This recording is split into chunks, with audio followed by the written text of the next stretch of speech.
Hi guys, welcome to my channel.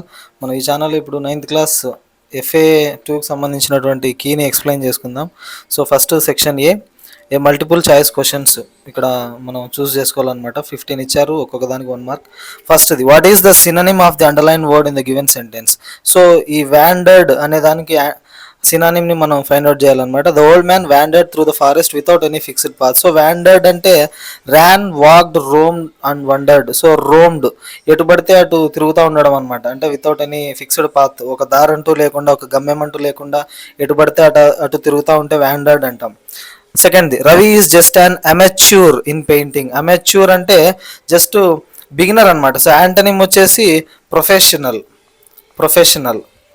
Next third, identify the correctly spelled word from the following. So correct వర్డ్ని మనం find out చేయాలి. కరెక్ట్గా spelling ఉన్నది intellectual.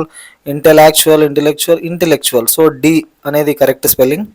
Fourth, fill in the blank with the correct vowel cluster to complete the word. So correct vowel cluster ఏంటి? Through spelling O U. So OU ఎక్కడుంది? B. So B is the correct answer. Next fifth, the letters survive in which the put in their affection. So letters ఈయన Einstein and తన girl ఫ్రెండ్కి రాసినటువంటి లెటర్స్లో ఈ affection అంతా ఉండేది. ఎలా ఉండేదంటే ఇన్ టూ వర్డ్స్. సో పదాల రూపంలో మార్చి వాళ్ళ ప్రేమను వ్యక్తపరచుకునే వాళ్ళు అనమాట వాళ్ళిద్దరు. So option D. సిక్స్త్ది, Arshia's teacher gave her dash honest advice. Honest. So ఇది ఓవెల్ సౌండ్ వస్తుంది ఇక్కడ. హెచ్ అనేది సైలెంట్, ఓవెల్ సౌండ్ కాబట్టి B, an honest advice. Seventh, Lakshmi dash for coming late to the party. So లేట్గా వచ్చినందుకు ఆమె ఏం చేసింది? Reporting verb ఏముండొచ్చు? సెడ్, చెప్పింది అంటామా? ఆస్డ్, సజెస్టెడ్, అపాలజైజ్డ్ అంటే సారీ చెప్పడం అనమాట. లేట్గా వచ్చింది కాబట్టి ఆమె సారీ చెప్పింది, అపాలజైజ్డ్. ఎయిత్ది, Alexander Graham Bell invented the telephone in 1876. So change the sentence to passive voice అన్నాడు.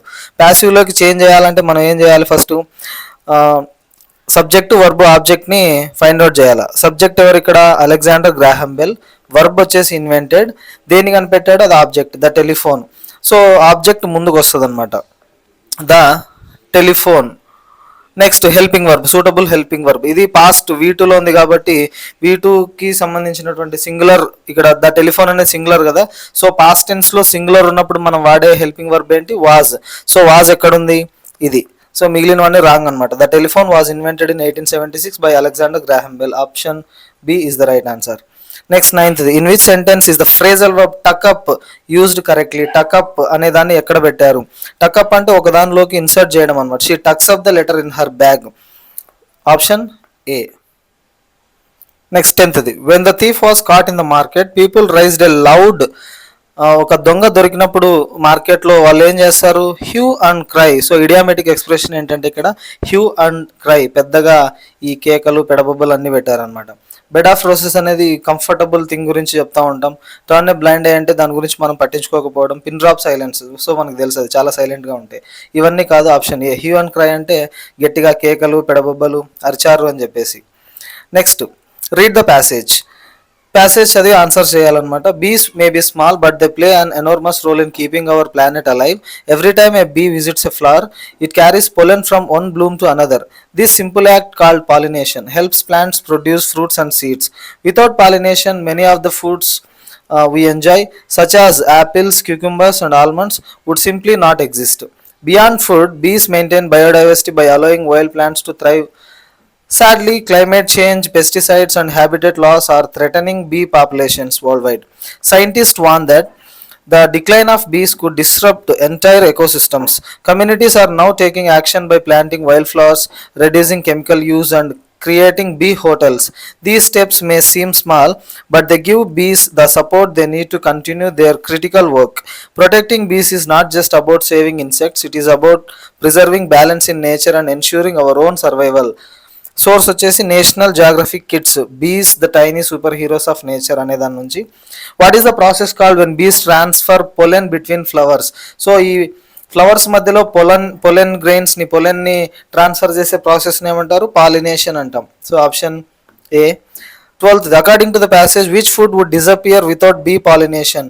సో పాలినేషన్ జరగకపోతే ఏ ఫుడ్ మాయమవుతుంది? పొటాటోసా, యాపిల్సా, వీటా, రైసా? దీని ప్రకారం ఇక్కడ ఉన్నాయి యాపిల్స్, క్యూక్యూంబర్స్ అండ్ ఆల్మండ్స్ ఇవన్నీ ఉండవు అని చెప్పేసి. సో ఆప్షన్స్లో ఏముంది? B, option B. 13th, why do communities build B hotels according to the passage? So B hotels ని ఎందుకు బిల్డ్ చేస్తారు communities? To provide safe nesting places for బీసా, to increase tourist attractions in cities, reduce use of chemical fertilisers, decorate public gardens with wooden boxes. So ఈ బీస్ని కాపాడడానికి అనమాట, వాటికి సంబంధించి సేఫ్ నెస్టింగ్ ప్లేసెస్ని ఏర్పాటు చేయడానికి. Option A. 14th, what could be one serious consequence of decline of bees? బీస్ లేకపోతే ఏం జరుగుతుంది? Collapse of ecosystems due to lack of pollination, greater availability of fruits and vegetables, increase in the number of natural predators, reduction in the use of modern farming tools. So pollination జరగకపోతే ecosystems collapse అవుతాయి అనమాట, అల్టిమేట్గా మనుషులు కూడా జీవించలేరు. What central idea does the passage convey?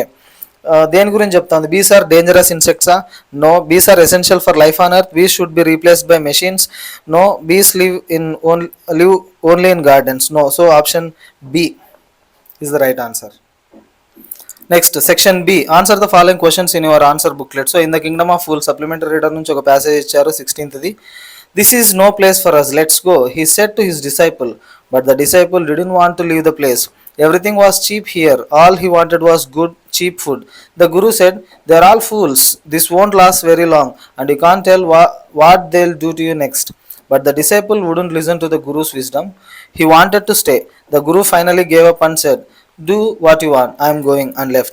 The disciple stayed on, ate his fill every day, bananas and ghee and rice and wheat, and grew fat like a street side sacred bull. So ఇది passage. Questions ఉన్నాయి. What did the guru advise his disciple to do?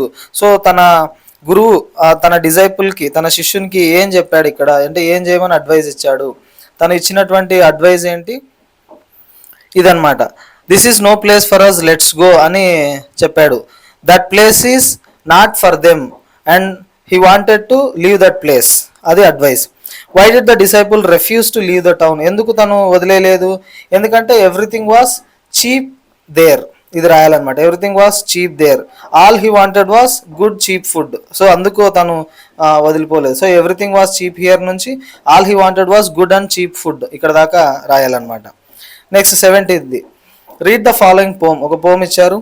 When the humid shadows hover over all the starry spheres and the melancholy darkness gently weeps in rainy tears, what a bliss to press the pillow of a cottage chamber bed and lie listening to the patter of the soft rain overhead. Rain on the roof poem నుంచి. What sound does the poet enjoy while lying on his bed? So ఏం sound విన్నాడు అతను? Rain sound అనమాట. So తను bed మీద అనుకొని rain sound వింటా ఉన్నాడు. How does the poet describe the atmosphere when the rain begins? So ఎట్లా ఉన్నింది ఆ రెయిన్ స్టార్ట్ అయినప్పుడు? ఇక్కడ humid shadows hover over all the starry spheres and the melancholy darkness gently weeps in rainy tears, ఇది తను describe చేసినటువంటి atmosphere అనమాట. Next section C, answer the following questions in your booklet. So ఇక్కడ ఒక passage ఉంది, passage సంబంధించినటువంటి questions ఉన్నాయి the little girl lesson నుంచి. Tired out, he slept before the little girl. A funny feeling came over her. Poor father, not so big after all, and with no one to look after him. He was harder than grandmother, but it was a nice hardness, and every day he had to work and was too tired to be a Mr. McDonald. She had torn up all his beautiful writing. She stirred suddenly and sighed. What's the matter? Asked her father. Another dream? Oh, said the little girl. My head's on your heart. I can hear it going. What a big heart you got, father dear. Idi. What did the little girl hear while resting on her father's chest? So తన father chest మీద పడుకొని ఉన్నప్పుడు తను ఏం వినింది? So ఏం వినింది అంటే ఇక్కడ ఉంది, తన ఫాదర్ యొక్క హార్ట్ బీట్ అనమాట. తన ఫాదర్ యొక్క హార్ట్ బీట్ని వినింది. సో హార్ట్ బీట్ అని రాస్తాం. Next, what does the phrase my head's on your heart symbolise in this context? So my head's on your heart అనేది దేన్ని సూచిస్తుంది? దానికి ఇలా రాస్తాం అనమాట, closeness and emotional connection with her father. So వాళ్ళ నాన్నతో ఉన్నటువంటి క్లోజ్నెస్ అండ్ ఎమోషనల్ కనెక్షన్ని సూచిస్తుంది అనమాట my head's on your heart అనేటువంటి. Next third, why did the little girl feel that her father was not so big after all? ఎందుకు అలా అనిపించింది తనకు not so big after all అని చెప్పేసి అంటే షీ రియలైజ్డ్, అప్పటిదాకా తన ఫాదర్ అంటే భయపడేది, కానీ ఆ క్షణంలో రియలైజ్ అయిందనమాట. ఏం రియలైజ్ అయిందంటే she realised he worked hard every day, ప్రతిరోజు కష్టపడి పని చేస్తాడనమాట వాళ్ళ ఫాదర్. గాట్ టయర్డ్, అలసిపోతాడు అందులోను. సో తను చూసుకోవడానికి ఎవరు లేరు.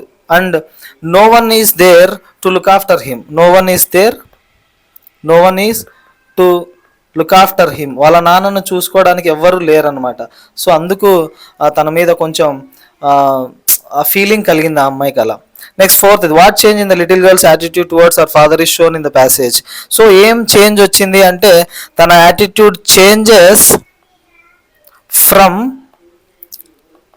Fear to love. సో భయం నుంచి ప్రేమగా మారిందనమాట తన యొక్క యాటిట్యూడ్ ఇక్కడ. Understanding and affection, changes from fear to understanding అని రాయొచ్చు, ఫియర్ టు అఫెక్షన్ అని రాయొచ్చు. సో ఇట్లా చేంజ్ అయ్యింది అని చెప్పి రాస్తాం. Next 19th, complete the sentences below by filling in the blanks with suitable participle clauses అన్నాడు. సో పార్టిసిపుల్ క్లాజెస్ సూటబుల్వి రాయాలా. ఫస్ట్ది, dash the students finally completed their project, they work late into the night. So ఇక్కడ suitable clauses, participle clauses అంటే present participle, past participle and perfect participle ఉంటాయి కదా. So ఇక్కడ suitable participle వచ్చేసి having, perfect participle use చేస్తాం. Having participated comma the students finally completed the project. So ఇక్కడ participate చేసినారు కాబట్టి హ్యావింగ్ పార్టిసిపేటెడ్ దాంట్లో అప్పుడు వాళ్ళ ప్రాజెక్ట్ని ఫినిష్ చేసినారు అన్నట్టు పర్ఫెక్ట్ పార్టిసిపుల్లో రాస్తాం అనమాట. నెక్స్ట్ రెండోది, she walk through the garden and dash she admired the blooming flowers అన్నారు. సో దీన్ని ఎట్లా రాస్తాం, she walk through the garden admiring. ఇది ప్రెజెంట్ పార్టిసిపుల్ అనమాట, V4తో స్టార్ట్ చేస్తాం. She walk through the garden admiring the blooming flowers, అదంతా రాయాలి. Next third, dash the child burst into tears అన్నాడు. He dropped his ice cream on the ground. So ice క్రీమ్ని పడేసినాడు, ఇంకా ఏడుస్తూ ఉన్నాడు అని చెప్పి. సో ఇది కూడా perfect participle, having plus V3. Having dropped his ice cream comma the child burst into tears, ఇలా రాయాలి. నెక్స్ట్ ఫోర్త్ది, dash the tourist clicked several photographs, he was fascinated by the ancient monument అన్నారు. ఇది వచ్చేసి మనం past పార్టిసిపుల్తో రాస్తాం, just ఫ్యాసినేటెడ్తో స్టార్ట్ చేస్తాం. Fascinated by the ancient monument, the tourist clicked several photographs. Fascinated by the ancient monuments comma the tourist clicked several photographs, ఇలా రాయాలి. నెక్స్ట్ 20th, సెక్షన్ డి అనమాట. క్రియేటివ్ రైటింగ్స్ ఉన్నారు, 2 ఆప్షన్స్ ఇచ్చారు, ఏదో ఒకటి రాయొచ్చు మనం. ఫస్ట్ 20th ఏ చూద్దాం. Think about your school life as a child, how did you look at your teachers. So school life మనం గుర్తు చేసుకుంటే మా ఒక చిన్న పిల్లాడిలాగా ఉన్నప్పుడు టీచర్స్ని ఎలా చూసేవాళ్ళు, వర్ దే స్ట్రిక్ట్గా ఉన్నారా, ఫ్రెండ్లీగానా లేదా ఇన్స్పైరింగ్ గానా. Has your perception about teachers changed as you grew older. So చిన్నప్పుడు ఫస్ట్ క్లాస్ సెకండ్ క్లాస్ చదివేటప్పటికి ఇప్పటికీ టీచర్స్ని మీరు చూసేటువంటి పర్సెప్షన్ మారిందా. Do you notice any difference in the way teachers treat you now compare to earlier days. ఒకప్పుడు నిన్ను ఎట్లా ట్రీట్ చేసేవాళ్ళు, ఇప్పట్లో ఏమైనా చేంజ్ వచ్చిందా. Who has become more understanding, you towards them or they towards you. So బాగా అర్థం చేసుకునే స్వభావం ఎవరిలో పెరిగిందనమాట. అంటే నువ్వు వాళ్ళని అర్థం చేసుకోవడం స్టార్ట్ చేసావా అంటే ఇప్పుడు మార్పు, లేదా వాళ్ళు నిన్ను అర్థం చేసుకోవడంలో ఏమైనా మార్పు వచ్చిందా. What steps would you like to take to build respectful and positive relationship with your teachers. So మీ టీచర్స్తో రెస్పెక్ట్ఫుల్గా పాజిటివ్ రిలేషన్షిప్ని మెయింటైన్ చేయడానికి ఎటువంటి స్టెప్స్ తీసుకుంటావు, ఇది question. Write 3 or 4 paragraphs describing your experiences and reflections. So ఈ టాపిక్ మీద ఒక 3-4 పారాగ్రాఫ్లు రాయాలన్నమాట, 150 to 200 wordsలో. లేదా బి ఉంది, here are some notes which you could use to write a report. ఒక న్యూస్ రిపోర్ట్ రాయమని చెప్పారు, ఇక్కడ కొన్ని నోట్స్ ఉన్నాయి. 10th March 2024, rare species of butterfly discovered by a group of biology students in Assam while conducting a field survey. Experts confirm it is a species never recorded in India before. Butterfly has unique wing patterns and vibrant colors. Students documented behavior and habitat. Sample sent to National Center for Biological Research. Authorities plan to conserve the habitat to protect the species. ఇవన్నీ కొన్ని notes, కొన్ని important points అనమాట. వీటిని use చేస్తూ ఒక report రాయాలా, అందులో ఇవన్నీ mention చేయాలి. వాట్ వాజ్ డిస్కవర్డ్, ఏం కనిపెట్టారు, who discovered it and when, ఎవరు ఏం కనిపెట్టారు, ఎప్పుడు కనిపెట్టారు, next what the discovery revealed, so ఆ డిస్కవరీ వల్ల ఏం తెలిసింది. What steps will be taken to protect it, వాటిని కాపాడడానికి ఏమేమి స్టెప్స్ తీసుకోవాలి. Your report could begin like this, ఇలా స్టార్ట్ అవ్వచ్చు అనమాట. Rare butterfly species found in Assam, ఇది టైటిల్. సో దాన్ని బట్టి ఒక న్యూస్ ఐటమ్ని మనం ప్రిపేర్ చేయాల్సి ఉంటుంది. ఈ విధంగా రాయొచ్చు అనమాట. సో మీ అందరికీ అర్థమైంది అనుకుంటున్నాను. Thank you for watching.